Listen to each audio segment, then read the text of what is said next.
Thomas Soto, 6h-9h sur Europe 1. Le débrief de la matinale, les temps forts de ce que vous avez entendu ce matin sur Europe 1. Des pluies torrentielles se sont donc abattues sur une partie de la Côte d'Azur ce week-end. Europe 1 vous a fait vivre cet événement, ce drame au plus près des rescapés durant toute cette matinale.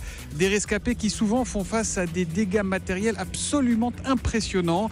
Écoutez le témoignage de Maëva, cette maman habite à Biote. Sa maison a été ravagée par les eaux. Elle était au micro de notre envoyé spécial Pierre de Cossette. C'était tout à l'heure à 7h. Toutes nos affaires personnelles sont foutues. La chambre de mon fils, il n'y a plus rien. Son lit est détruit. Ses affaires, ses jouets, tout est détruit. Noah n'est pas venu. Noah est chez ses grands-parents, en sécurité et à l'abri de ce désastre. Il ne voulait pas qu'il voie ça? Non. Non. Pourquoi? Pour lui dire quoi? Que sa maison est détruite? Que ses repères sont détruits? Vous avez vu le quartier dans l'état où il est? Vous avez vu les gens qui pleurent, qui sont dévastés, leur visage? Il n'y a plus rien. On dirait qu'il y a eu un tremblement de terre.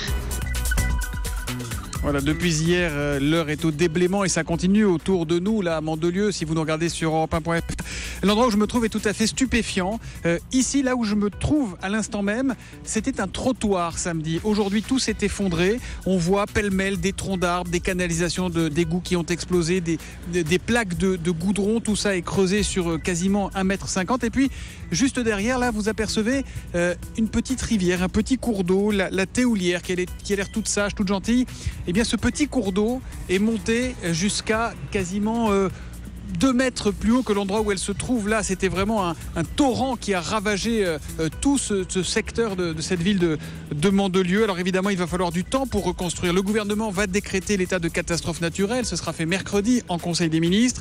Et Bernard Cazeneuve, le ministre de l'Intérieur, va convoquer les professionnels de l'assurance et les services de l'État concernés. Il va faire ça avant mercredi. Il l'a annoncé tout à l'heure à 7h45 dans l'interview Vérité d'Europe 1. Je n'attendrai pas mercredi pour réunir Place Beauvau l'ensemble des services compétents, les assurances également, de manière à ce qu'on regarde les conditions dans lesquelles on peut, compte tenu de ce qui s'est passé hier, accélérer les choses.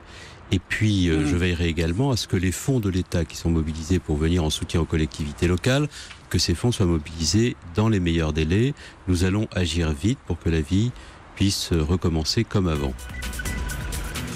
Voilà pour le débrief de cette matinale.